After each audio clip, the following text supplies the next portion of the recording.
محمد حمدي مهاجم فريق نادي مياه البحيره، بنقول لك مبروك الفوز النهارده فريق نادي السكه الحديد بركلات الجزاء والتاهل لدور ال 32 لبطوله كاس مصر. هتقول ايه الاحداث اللي كانت النهارده؟ الحمد لله ماتش صعب طبعا وفرقه محترمه قوي فرقه السكه. يعني انت شايف دوري القاهره طبعا اجمل من الدوري، يعني في نظري انا يعتبر اجمل من الدوري ده. يعني فلعيبه كوره ولاعيبه لعبت في دوري ممتاز، فالماتش صعب جدا يعني.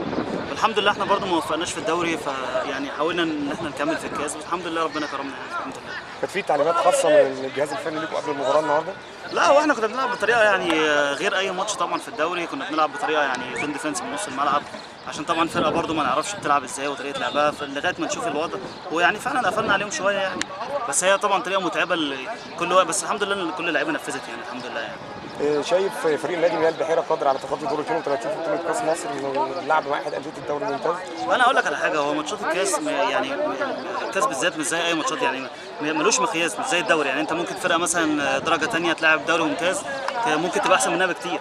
يعني لا الدرجه مثلا فرقه زي ام بي فرق الدوري الممتاز بتلعب فرقه درجه ثانيه ما بتعرفش هي بتلعب ازاي، فالماتش بيبقى صعب بالنسبه لها. يعني انا شايف ان فرقه السكه مثلا جايه تلعبنا ما بتعرفش احنا بنلعب ازاي، انا شايف كده يعني حتى هم في طبيعه لعبهم بيلعبوا زي ما هم بيلعبوا في الدوري. لا احنا مثلا عاملين حسابهم فواقفين لهم صح، فيعني احنا يعني هم مش عارفين احنا بنلعب ازاي، فالماتش بالنسبه لهم صعب برضه مش سهل. فاي فرقه هتلعبها لو انت عديت مثلا هتلاعب فرقه دوري ممتاز هيبقى الماتش بالنسبه لها صعب برضه، يعني هيبقى الماتش زي اكنه دوري ممتاز بالظبط. كابتن محمد حمدي مهاجم نادي مياه البحيره بنقول لك مبروك الفوز النهارده والتاهل دور 32 لبطوله كاس مصر. اشكرك كابتن.